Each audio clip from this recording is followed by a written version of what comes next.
Welcome to the Family Financial Coaching Series powered by Old Mutual and brought to you by MamaMagic.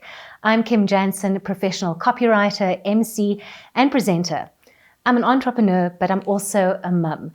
And the past few months, I'm sure you'll all agree, has been quite topsy-turvy, bringing the entire world to a standstill.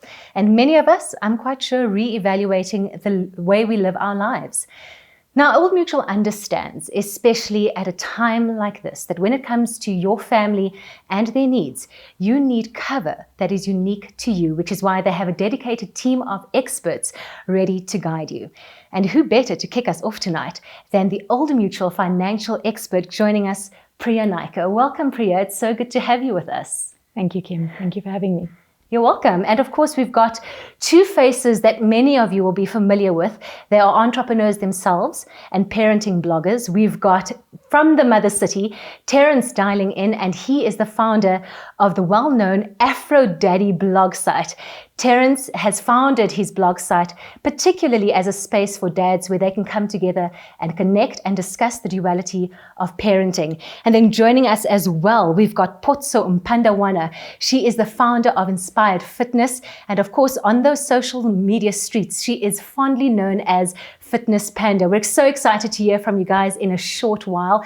They're going to be giving us some insight to the real challenges that parents face when it comes to finances. But Priya, you are passionate about helping individuals attain their financial goals and, more importantly, helping families attain their financial goals as well. And we know that you are a certified financial planner, but you hold an MBA as well, a postgraduate degree, and quite clearly we are in the best hands possible.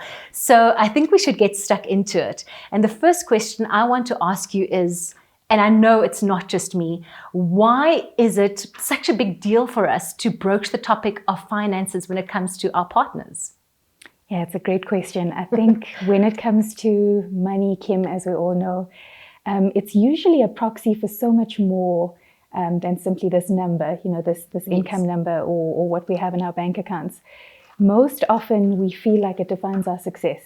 We feel like it defines whether we're responsible or not, doing the right things, or doing what we think is expected of us. Yes. And so money comes with a lot of baggage generally. People are hesitant to talk about it. And it also comes with a lot of those shoulds, so many of us are familiar with the should. I should. And also, I should buy a house by the time I'm 30, or I should have this type of job or be employed at a certain level at a certain age, and I should have kids. There's that voice of society that none of us are immune to. Yeah. And so money is a big part of that.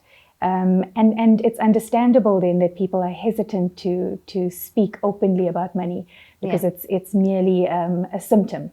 And I suppose it's also cultural. I mean, I know for me, I grew up with, we don't discuss money in public or with other people. But tell me, just from a relational aspect as well, what are the consequences when, partners don't open up to one another when it comes to their finances? Yes, I mean, as we say, if it's symptomatic, and it is actually a proxy for many other things, things that you believe you should value or you should have been doing, and your level of responsibility. Not having those discussions usually means that you have an unclear understanding of each other as partners. Unclear or not a deep level of understanding of what you value in life and what is actually driving you. Yeah. And I suppose it gets a little bit more complicated when you bring kids into the picture, because it then says that by not having the conversations, you perpetuate that mindset in a home. And typically that manifests as superficial sort of arguments. So it will be a partner feeling unhappy that a new pair of shoes was bought, or the other partner has gone out on a golf day and spent lots of money. And that's just symptomatic of an underlying issue. Lines, not understanding what each partner is driving at and what's most important. And it tends to also lead to, when you have kids, a contractionist mindset instead of a growth mindset around money. So your kids will tend to feel like, we can't talk about money, it leads to arguments. It's taboo. Let's not, and feel like money is hard to come by. It's a touchy subject and we shouldn't be talking about it. So clearly the consequences are generally negative. If you don't want to be open and you don't want to get to the heart of what it means to you and what drives you. I love what you just said now when you said it shows that you don't understand what values are for yourselves in the relationship. So then tell me, because a lot of people say, oh, I haven't saved or I haven't budgeted, which is, our key topic for tonight, because I don't have enough money. So is it a lack of money, do you think, or is it they don't know how to appropriate their funds properly? So I think I wouldn't be dismissive of the fact that there are certainly people with not enough money. Sure. And certainly we've seen people that have more month, at the end of their money. So it's a nice way of putting it. So I can't dismiss that. We know South Africans have faced increasing expenses over recent years. But for those of us, many of us, and certainly many people that are watching right now, many of us are fortunate enough to have an income, to be employed or to be self-employed, to be our own employer. And often it is partly not being able to manage that money. Yeah. But if we're being really honest, we have the information. So if it's about understanding how to manage it, we can find the information. What it really is about is more specifically being triggered by the behavioral psychology. That's interesting. And the marketing elements. So what we find is that people are responsive and reactive with their money versus actually deciding what's important to them and taking control, I suppose. Taking control and deciding where to allocate their money. Yeah. And the exercise of budgeting is meant to understand what drives you. Money is simply the effect of that. A totally different spin to it, because now it's an awareness of self more than anything else. And then on the flip side, what are the benefits of good family finances? So I think if we understand the negatives, it's quite clear that the benefits are there. I think from a family finance perspective, the two key elements to realize is when you have good financial habits together as a family, you learn how to have the best possible life you can have for the here and now, whilst balancing your family's goals for the future. Sure. And it's really important that there's a balance between those two. So what you don't want to do is splurge on the now, rack up credit card debt, rack up the type of things you can't afford because it feels really exciting to do now, at the expense of your future goals for your children, for yourselves, as partners and as parents. On the other hand, it is also important not to deprive yourself into a constrained mindset that says, I have to save every penny and only plan for the future, because that's not healthy as well. Yeah. So it's about getting to that space where you have the best possible life now as a family, and you're also planning for the future. And I do think I want to raise that the other really important point is that everybody gets involved. Sure. So there's complete buy-in to family finances from each partner, from your kids. It is a team effort versus any one partner feeling like they're doing it on their own, or the kids feeling like they're not part of the conversation and not part of the family goals. I love that you're bringing the children in, because I'm a mum of 2 girls, 7 and 5. What's your advice? At what age? Because for them, I have to tell you the story. My daughter, when she started losing her teeth, she would get money from the tooth fairy, and she thought that this was the only way she could get money. So she was like, how many teeth must I lose before I can have enough money to buy this toy that she really wanted?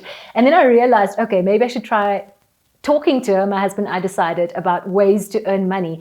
But how do you start bringing in the money conversation from a young age so that, as you said, we don't perpetuate that cycle of, money's taboo, we don't talk about it, and give them just a really good grasp of money? When do we bring that in? So I think from very early ages, many parents bring in sort of piggy banks and things like that, and even, junior accounts. But I think what I advocate is that you have bigger conversations as a family around money as early as 5 or 6 years old, in a fun way. So that's really important. I love the story of a colleague of mine who, when he has twin daughters, and when they were quite young, they sat down and decided, actually, we want to get a bigger house, and we want a house with a pool because it's going to be so much fun for all of us. And because they talked about it, and the kids were quite young at the time, around 6 years old, because they talked about it, they knew that we were all going to, as a family, make sacrifices or choose not to do certain things because we're buying the house with the pool, you know. Oh, that's beautiful. So it becomes a family effort, a team effort. You don't need to say to your kids, I don't have money for this. You can rather say, remember, we're saving towards the house with the pool. I love that. I love the reframe and the positive language rather than the lack. Absolutely. You know, saying we are just prioritizing differently, which I think gives it an entirely different feel and makes your children and you open to it. Because I think as a parent, you don't want to go, I'm sorry, I don't have. Absolutely. Yeah, absolutely. And you certainly don't want them having that mindset around money. Exactly. You know, a lack, we'd rather want to give them an abundance mindset. Yes. But now, what's an easy way? We're here tonight, parents are watching, people will be watching this afterwards, and we want to change our ways. Priya, really, that's what it comes down to. What's an easy way for us to broach the topic of finances, especially if it's something we've never done before with our partners? Okay, so the first thing for me is make it fun. Okay. It is a serious topic. And it, as we said, comes with some heavy baggage sometimes. So often. Not like, I've just spent 20,000 Rand on shoes. Not that I wouldn't recommend that. I wouldn't recommend starting there. But yes, make it fun. And some ways to do that are to decide, firstly, that you are going to get together and have a money conversation. Then decide the ground rule that it will be fun. Yes. That there will not be judgment. It's such a good one. No judgment. Absolutely. And some techniques are, you know, you could have a picture contest or picture collab where you have partners sitting down and deciding or drawing what things are important to them. Wow. What do they value? What do they see as a good life for themselves and then for the family? So their personal goals and then the family goals. Excuse me. And how do they see that progressing? I say use pictures because it's far less judgmental and it's a lot more fun. Yeah, especially it's quite visual. If you can't Brings draw. it to life. Yeah. Yes. So do something like that. You get to know each other and you get to know a little bit more about where you'd like to allocate your money. Then as you move into things like budgeting, and understanding how to allocate your money, again, make it fun. So do things like have a spend challenge, you know. So if you decide that we're trying to save X amount of money and I'm going to cut down in these areas and you're going to cut down in that area, make a little spend challenge of it and decide how you will reward yourself at the end of the challenge. I like the reward. What kind of rewards are we looking at here? Because I'm a rewards person. I have a competitive husband. He's going to want to win the challenge, but I am driven by rewards. So what kind of rewards would you advise? Because like you're saying, if we're saving for a house, the 5,000 Rand shoes is not going to fly at this point in time. Yeah. So you could decide on small rewards, whether that, you know, that comes through in a date night or in things that you would want to do individually. You know, as you say, if you really like shoes, maybe not spend 5,000, but decide how much. You know, maybe buy an extra pair of shoes. But it positively reinforces the idea of not just saving, but getting to know each other and your money habits. I will say, though, that there are also really great rewards programs. I'll mention Old Mutual because it is open to anybody. You don't have to be an Old Mutual customer. And you can rack up points that you can use at different partners. Having said that, though, there are great rewards programs almost everywhere. So when you're doing your shopping, be mindful of the points that you can earn at different places. That's such good advice because you can get those loyalty rewards as well. And use those, make use of them and reward yourself in that way. I love that. Without cost to yourself. No, I absolutely love that. So the advice to everyone is start small, make it fun, and just be mindful, I suppose, Priya. Be mindful of those places where you can get a bang for your buck, so to speak, and rewards for being more financially savvy. Some really solid advice coming through from you, Priya, which we really appreciate as we delve into this topic. And coming up, we're going to be hearing from Terence and Potso themselves. And of course, we're going to get an understanding, Priya, of exactly where to start when it comes to budgeting. For those of you who are live on our webinar, we really want to hear from you. So make sure that you drop your questions into the Q&A tab that's available for you. And of course, to contact an Old Mutual advisor, you can dial or email the details that will appear on your screen. or take advantage of the Old Mutual callback feature and they'll get back in touch with you. And coming up now, Old Mutual's latest campaign, I Am Sam. Take a look. Hi, I'm Sam. I'm also Sam. Meet my little Sam. Only the best for my son. Sam! I'm Sam! This is Sam, live. I'm Sam. No two people are the same, so why should their cover be? New personal cover from Old Mutual lets you build the cover that's right for you and your budget. And it's easy to change as your life does too. The time is now to get personal cover that's just for you. Speak to your financial advisor today.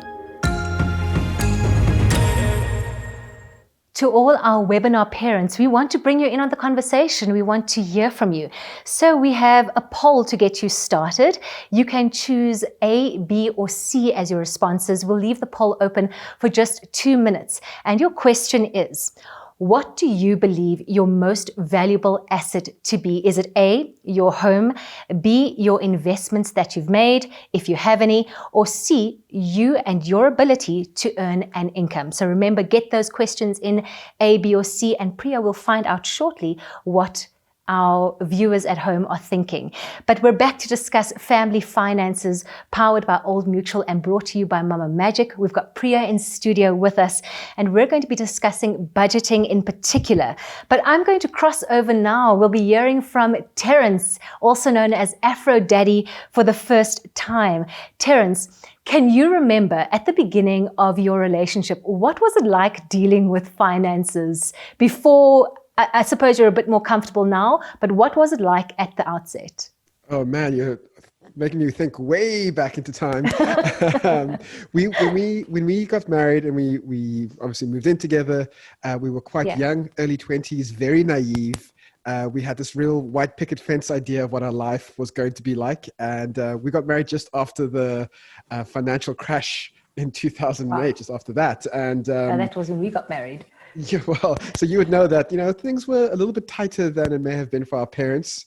This idea that you can move into a house right after getting married or getting together in your early 20s was completely ridiculous. So having to get ourselves into the headspace that actually this is our new reality, and actually feeling like, actually, no, we are happy here, and making ourselves realize that we are very fortunate in the position we're in and appreciating all the things that we have. That was the big struggle, I think, for the big adjustment. Thank you so much. Thank you so much, Terence. And Potso, now over to you. Can you remember what was the most difficult part for you when it came to finances at the beginning? Where did you struggle somewhat? Were you very open with one another?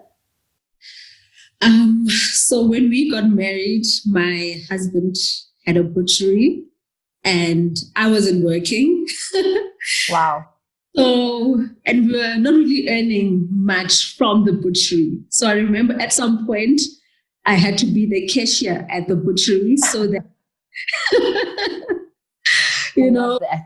I also put in a bit of work and get money at the end of the month. But yeah, it was quite interesting, and just coming together, being able to talk finances, it wasn't easy because I don't come from, a side way. We've spoken about that with mom and dad, so I had to weren't that comfortable. Mindset. Pardon? You weren't that comfortable talking about it. Yeah, so just had to adjust my mindset to say, okay, sugar, this is how much I can bring in, and this is how much we have. And then tell me, Potso, one more question to you quickly. Can you remember, were you aware completely of what Austin was earning at that time? Because you weren't working, but were you quite honest with each other? Did you know what he was earning? Thankfully, he comes from a very Christian background, and we went for counseling. Okay. And our said, you need to tell each other. So we had a sit down, and everything was exposed. This is how much I earn. This is how much I have in savings. And can I tell you, I don't know if I would get into trouble, he had a credit where he bought cricket. He bought cricket equipment with the credit card. Wow. Wow. So you knew at least. And Priya, coming back to you, the reason why I asked Potso that question is because we read some interesting stats about partners disclosing their finances.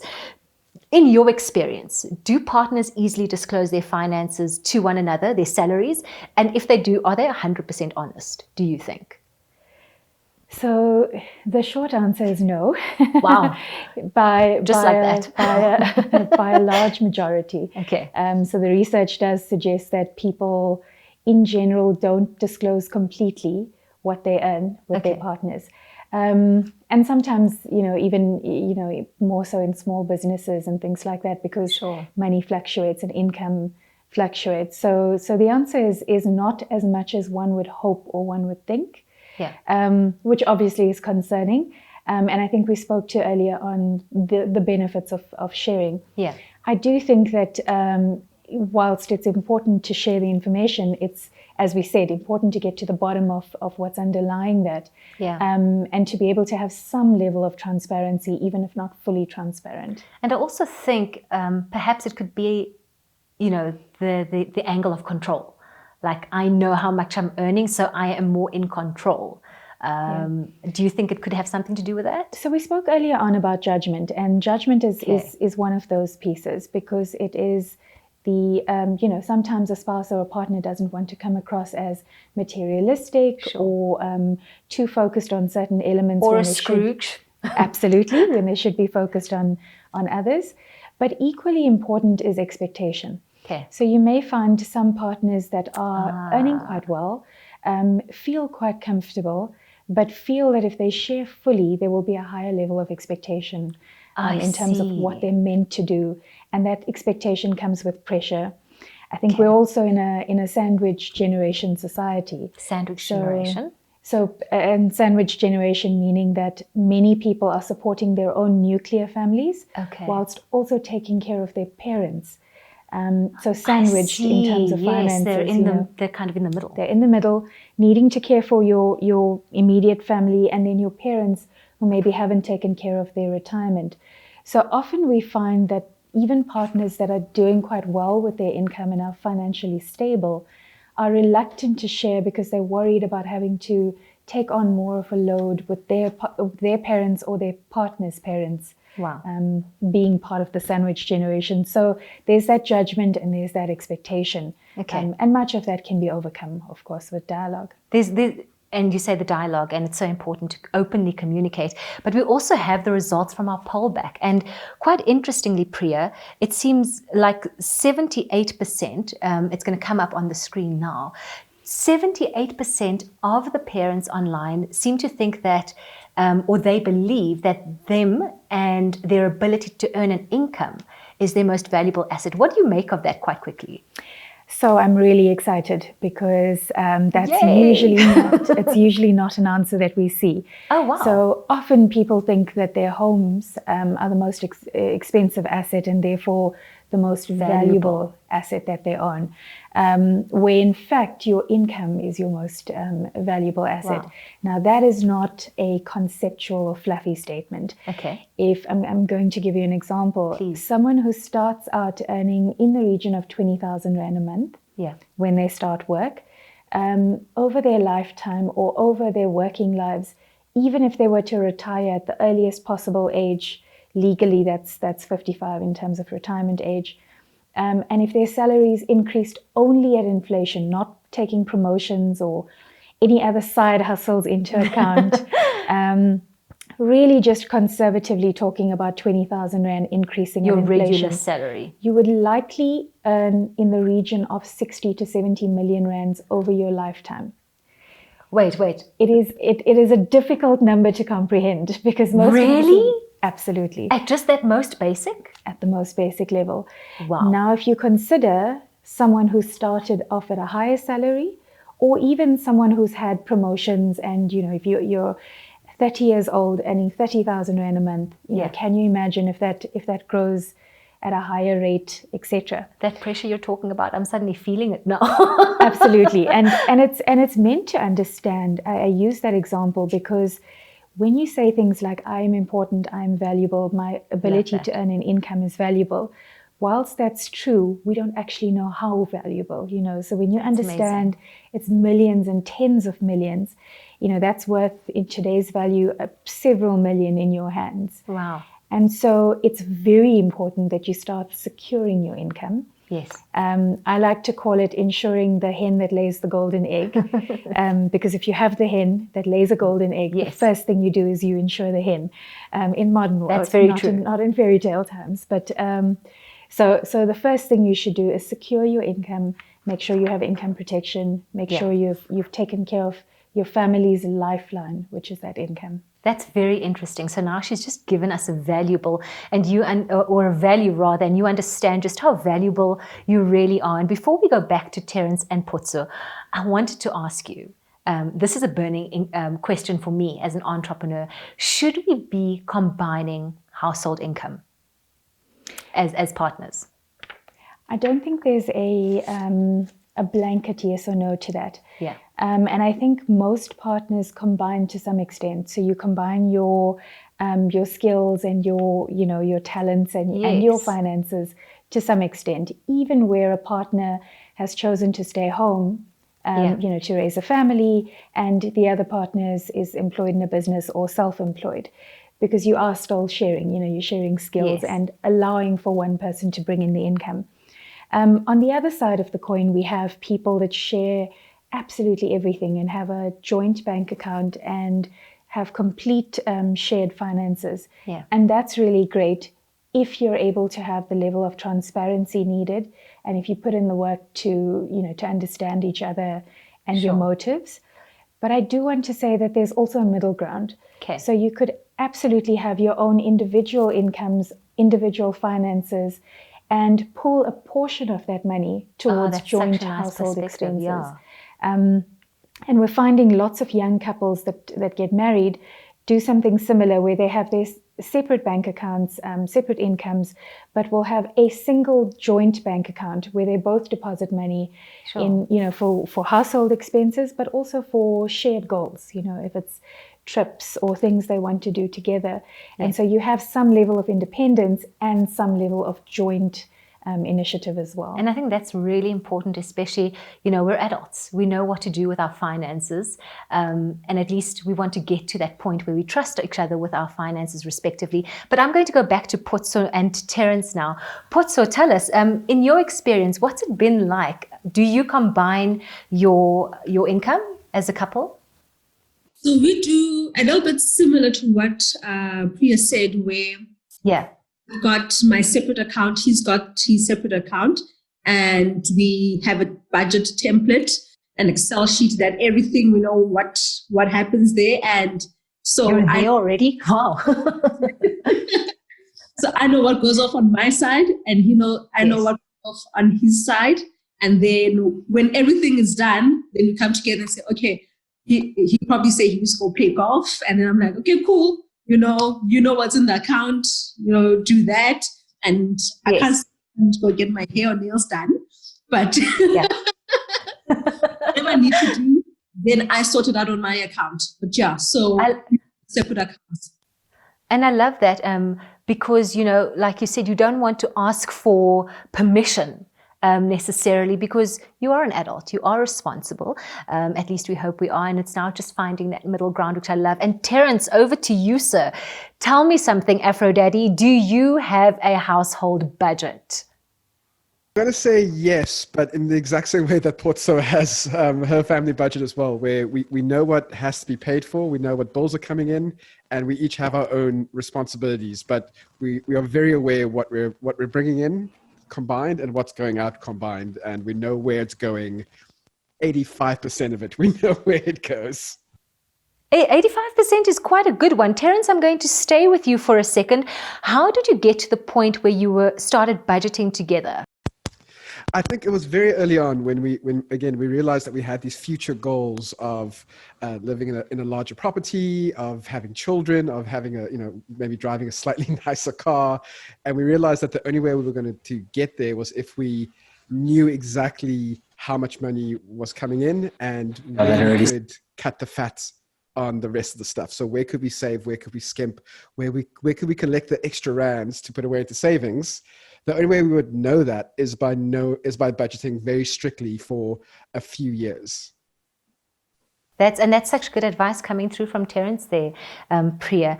Now, for those of you who are online, Priya mentioned it earlier, Old Mutual has an exceptional rewards program that is designed to partner with you on your journey to financial freedom. For those of you on the webinar, to your inboxes, you will receive further information about this rewards program and how you can participate and be rewarded for upskilling and enhancing your financial wellness. Priya, back to you now. When you start budgeting, there are quite a few things that one needs to take into consideration. But what important information should we bear in mind when it comes to a budget? So I know it's a broad question, but yes, yeah, I really liked what Terence said. So I was mulling that over, and I think that's really great. I think most people consider a budget to be a tabulation of here's what I earn, and here's my expenses. So a list of income and expenses. And that's part of a budget. It's a component, but that's really a cash flow statement. It's saying what comes in, what goes out. I want to use the example of the national budget for a second. So if you'll indulge me. When you think about the national budget that happens every year in February, yes, our Minister of Finance doesn't stand up and tell us what's coming in and what's going out. Instead, the minister will take the time to say, what are the imperatives of the country? What are we focusing on? And where then do we want to invest our money as a result of that? So what you take away from that is that a budget is all about understanding what is valuable to you, what you need to invest in because these things are valuable to you, either to have right now a good life or to invest for the future. And then you start allocating your cash flow accordingly. Now take a moment to think when last you've done that for yourself or your home budget. So have you thought of what is important to me and what's important to my family? Yeah. You know, so an example is if education is important. So we typically often hear parents saying, I want to make sure my kids are educated. Yes. So that's a really good example. But very often personal development and education is still important to individuals, you know, so to the adults themselves. Yeah. And it's important then to allocate your budget accordingly, to know if that drives you and you want to spend in that domain, that is okay and that you allow for that to be spent in that way. Other examples are if you value time together as a family and you value outings together as a family. Yes. So how much money are you actually diverting to those pieces? And how much money are you diverting to things that, you know, that don't matter as much? Once you start establishing what's important to you as a family, you can then start listing your income and expenses and having a look at whether that reflects your values, reflects the value system that you've defined. And what's important out of that is when you start doing exactly what Terence spoke to, when you start stripping down your overspend, you don't do it because it's the right thing to do. You do it because you want to do it. You do it because you want to have There's now more a money. value drive behind it, which makes sense. You want to channel that money into other areas of your life. So I'll use a quick example of myself. It's important to me to, you know, I'm a foodie. I love food and I love restaurants. Yeah, so I love going out to restaurants and I love enjoying food. So that's high on my priority list. Yeah. I mentioned earlier on, I moved to Gauteng at the end of last year, and I sold my car before moving from Cape Town. And I decided I would buy a car when I got here. And then I got here and I just didn't feel like buying a car. Yes. And I haven't. And then we had lockdown. So I'm without a car. But what's important to me is to understand that my value system is not really closely linked to the car. I don't really care about the car, but I do care that if I feel like going to a nice restaurant, I must be able to do it. Sure. And so I've aligned my budget accordingly. And I love that. So get your values right. Let it reflect your values because then it becomes the driving factor. Priya, we're going to carry on in a second. Terence and Potso, I'm sure you guys will agree, and to those of you watching, we're really getting into the meaty stuff now, which I love. Remember, for those of you who are on the webinar with us, drop your questions into the Q&A tab. But we also have another poll for you. Priya, we love to hear from our parents watching. So tell me, guys, again, your options are A, B, or C. I like this one. For those of you who are on the webinar, answer the following questions. Following question, are you making use of any budgeting tools at the moment? A, yes, B, no, or C, sometimes. Our poll is going to close in just 2 minutes. Priya, that's going to be an interesting one to hear about from the parents. So let us know if you're making use of a budgeting tool. Now, Terence and Potso, you guys are waiting patiently with everyone else. This is where we get practical. Priya, you started on it just now, and you mentioned about the values of where to start. From a practical aspect, where do we start our budget? I suppose one of those places that we start is being transparent about debt on both sides. A couple of other tips from you on that. Yeah. So once you've been transparent, firstly with yourself, and then with your that's partner, a good one. And then with your partner, and you've mapped whether your cash flow and your expenses are going to the areas that you think it should go to. The answer is usually going to be no. Because as I said earlier on, we're triggered by behavioral responses generally, and many of us haven't done this exercise to this extent before. But it then gives you a blueprint for the areas that you need to cut down on. Yes, and for, what are your priorities? Absolutely. And for the unnecessary debt that starts staring you in the face. Yeah. Because you suddenly realize that, for me, as an example, if the car's not important to me, why would I be spending there? Makes sense. Rather allocated elsewhere, and so on. So the tip is get very close to your finances.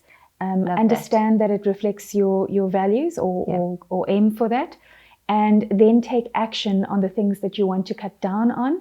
And the consumption debt, the day-to-day kind of debt, the credit card that Potso talked about, that's the kind of debt that you want to get rid of, or at least minimize. Thank you for that. And I suppose then you also have to establish, is it just my income from my work, or do I have the side hustle? I think as South Africans, we love the side hustle. We're an entrepreneurial bunch. We are in South Africa. But Terence, we're going to head back to you now. Can you believe we are, I think, 2/3 of the way through our series tonight. But Terence, these questions or these tips that Priya's given you, is this something that you think that you can bring in to your household? Oh, definitely. And it's something that we try to do fairly regularly.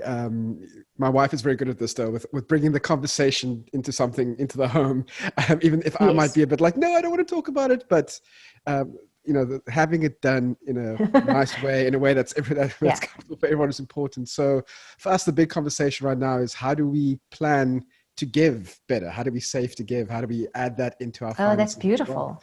So that we're not just thinking about ourselves, but we're also looking at our community around us. And that's all part of the questions that are added into the mix. I think that's beautiful. I know that Priya didn't hear that, but he was saying that part of what he has to do, or what they've done now, is saying, how do they save so that they can give more, which is such a beautiful philanthropic aspect as well. So thank you for that, Terence. And Potso, over to you. I heard you mention earlier on that you make use of an Excel spreadsheet. Is that how you guys are budgeting? Yes. A shared document. A shared document, and my husband is in charge of it. Because I had to do the document. Yeah. He's in charge.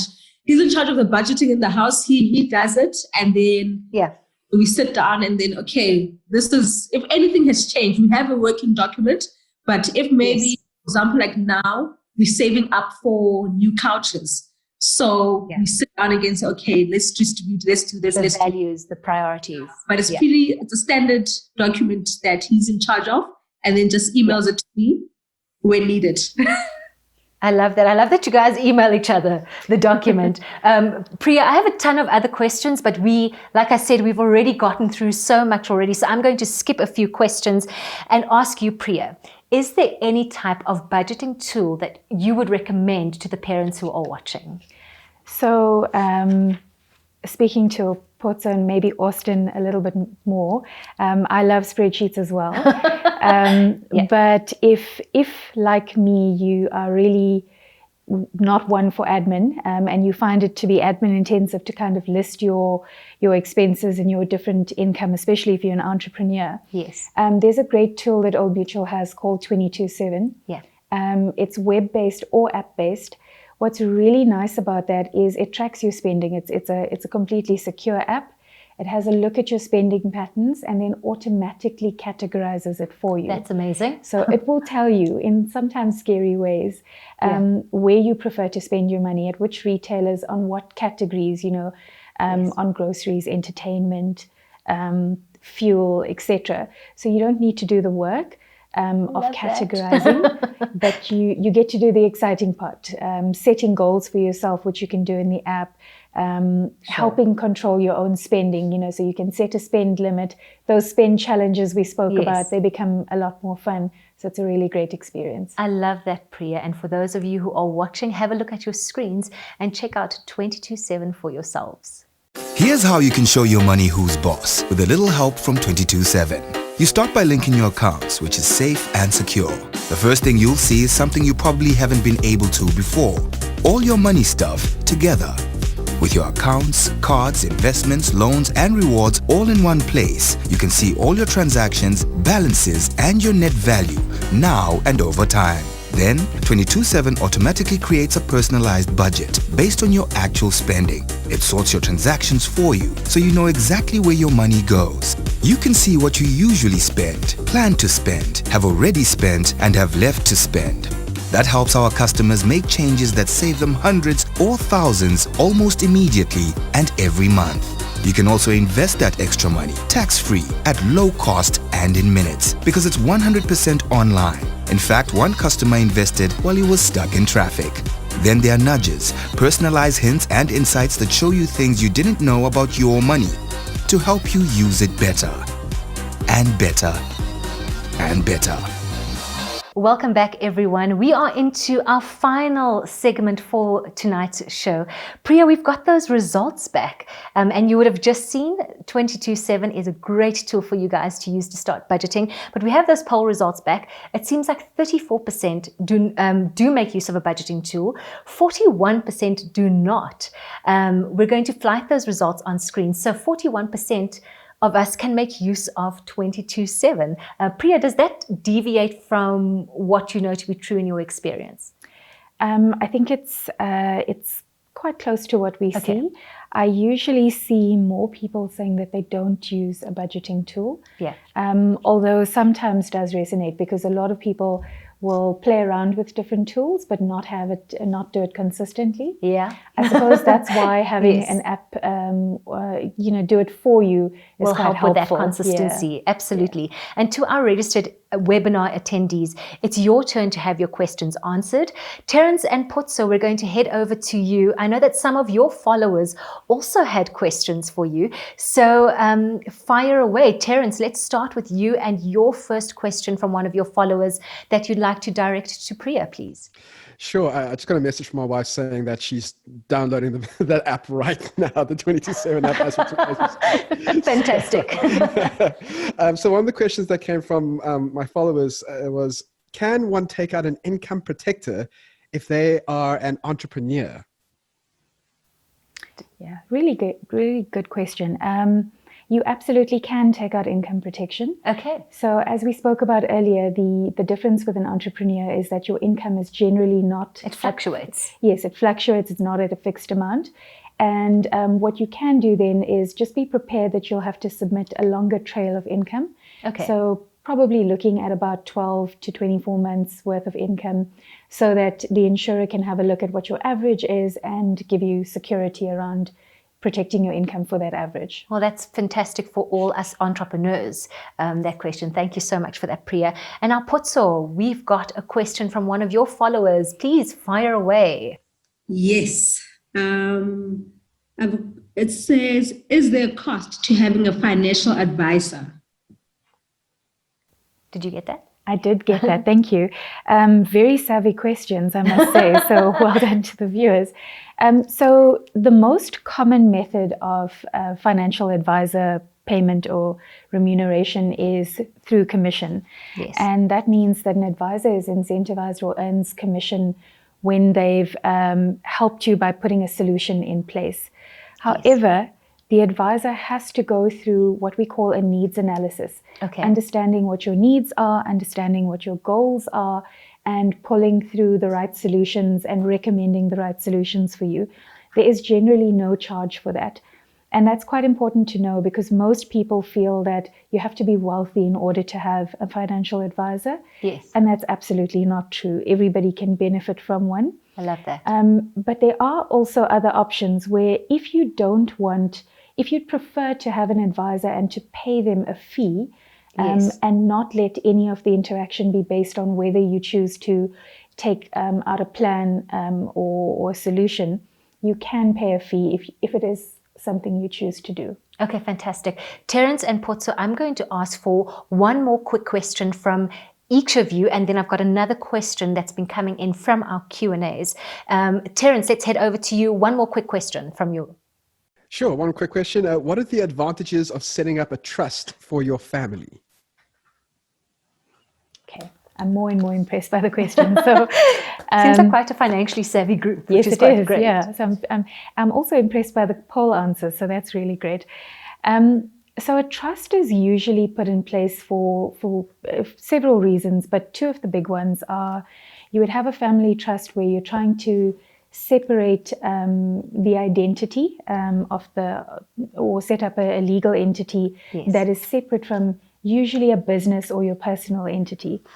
And the reason for that often is we see it a lot with entrepreneurs where they want to ensure that their families and their beneficiaries are protected against any losses in the business or any where if your assets are being attached and things like that. So that's quite important.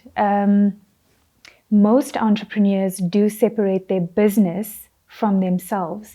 But as any entrepreneur knows, if you're applying for loans, finance, etc., often you've got to sign personal surety for that. Okay. And so it becomes difficult to see separation between the business and yourself.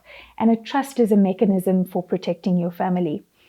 The other elements are also just making sure that your family or your children are protected in terms of their interests. Yeah. So if, for example, you have minor children, you think they need to be left with guardians, or if you're concerned... if anything should happen to you, yeah. Correct. You're concerned around a new partner coming into the picture at some point, and you want to safeguard your children's assets, you would generally do it through a family trust.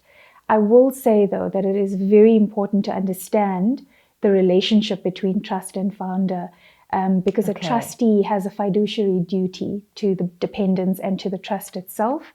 And so you can't, as a founder of a family trust, think that you will have full control over it as if it was your own. Yes. It's meant to be a manner in which you secure your beneficiaries. Wow, thank you so much, Priya. I feel like there's so much more we could get into. No. I feel like there's so much more, and I think that's why this type of series is absolutely so critical. But we're not quite done yet. We still have a few more minutes. Potso, you've got one more question from your side. Please fire away when you're ready. So as you said earlier, we have our side hustles. So how do I know if a financial advisor is certified? How do I verify that it might just be a side hustle? Okay, so I know that Potso's just asked, Priya couldn't hear you, but she was saying we're a country of side hustlers. How can she verify that her financial advisor is not just doing this as a side hustle, but that they are actually a certified advisor? Yes. So great question, Potso. I think the financial profession over the last 2 decades has undergone tremendous revamp. And for an advisor to render advice, they need to be accredited and licensed. Okay, so they'll have a license number. They will absolutely have a license number. There is a regulatory body, the FSCA, and you're able to go into the website and track whether your advisor is actually registered and licensed. Yeah. Also, it's mandatory that they present you with a letter, on the first time that they see you, explaining to you what their license categories are, where they can assist you and where they can't. So you should always be asking for that. Thank you so much, Priya. And just a reminder, because we know that we've had quite a few questions coming in, that an Old Mutual expert or financial advisor will definitely get back to you if your questions haven't been answered tonight. But Priya, we've got two questions that have come in from the parents on the webinar. Well, we've had more, but we only have time to take two. How much should we be saving as a percentage of income? What's a good ballpark figure? I get that question quite often. A lot, I'm sure. I think it's more important to understand what you're saving for. Okay. So when you're saving towards retirement, as an example, the earlier you start, the less you actually have to save or have to put away. Because when time is on your side, you need not put as much into your savings. When you have a goal that's more short-term based, so if you have a child's education that you'd like to save for, again, start as early as possible, but if you have less time than retirement, you would have to think about paying a little bit more. And finally, when you look at savings like emergency savings, that typically needs to be saved quickly and needs to be liquid. And that type of savings, you'd need to start with a little bit of a bigger amount because you're trying to save a chunk of money in a small amount of time and to be readily available. Yeah. So it's less important to think of a percentage of salary, more important to think about what goals you're planning for. Makes sense. And the time horizon. And then our final question for you tonight, and it's quite an interesting one actually. I would like to know if there is a way to achieve a good credit score for buying a house or making any other big purchase. Is there a good way or a route that they can follow in order to achieve that goal quickly? So the important thing around, or one of the critical components around a credit score is your predictability and your responsibility. Okay, and so they look at your trend, your spend patterns. Absolutely. They look at the manner in which you repay your debt, typically. Yeah. So if you've had store accounts, credit cards, vehicle installments, the person who is lending you money, so the person, your creditor, the person you're going to borrow money from, whether it's for a house or a vehicle, is looking at what track record do you have on your other debts. Yeah. And so it's really important that you're consistent. Especially for entrepreneurs who tend to pay big amounts of money and then small amounts of money. As the income comes in. Absolutely, which is perfectly fine as long as you're consistent with what is required, the minimum payments required, or else it's seen as an unpredictable risk. Well, thank you so much, Priya. Can you believe that brings us to the end of our family financial coaching series, the budgeting aspects at least. So thank you to all of us for joining us. It's been a packed show. Priya, you've provided so much valuable information. So thank you, Priya, for bringing your expertise to the table. Thank you to you, Terence and Putso, for bringing your voices to the conversation. And of course, there they are. Thank you to Old Mutual Group and MamaMagic for always having the well-being of our families at the forefront of your minds. Thank you to those of you watching. Remember that an Old Mutual financial advisor will get back to you for any of the questions that may have been unanswered tonight, which is absolutely fantastic. But before we say goodbye, we do have a winner. We have got a prize to the value of 2,000 Rand. How gorgeous is that? You win yourself a beautiful baby bag that is packed with goodies. And our winner is, and I hope I pronounced this correctly, it is Zama Kobiso. So Zama, you are our lucky winner tonight of this gorgeous bag, really, really stylish, and all the goodies that accompany it. And so now for tonight, I'm your host, Kim Jansen. Till next time, God bless. Old Mutual Rewards is designed to educate and empower you financially while rewarding you for your progress along the way. You will receive points for taking steps towards your financial dreams, and depending on the number of financial needs you have met with certain Old Mutual products, you will earn additional points. Points can be redeemed in a variety of ways. You can reinvest your points into the savings portion of your Old Mutual money account. Alternatively, you can buy prepaid airtime, data bundles, or vouchers which you can use to shop at our reward partner stores. Voucher codes are sent to you electronically in an email or SMS and can simply be shown or read out to the cashier. It's that simple. You can even donate your points to charity. Earning and spending points is a lot of fun, but the real reward is being empowered to make better financial decisions. Old Mutual Rewards is free and accessible to all, so take the first step towards financial freedom and sign up today at www.oldmutual.co.za/rewards.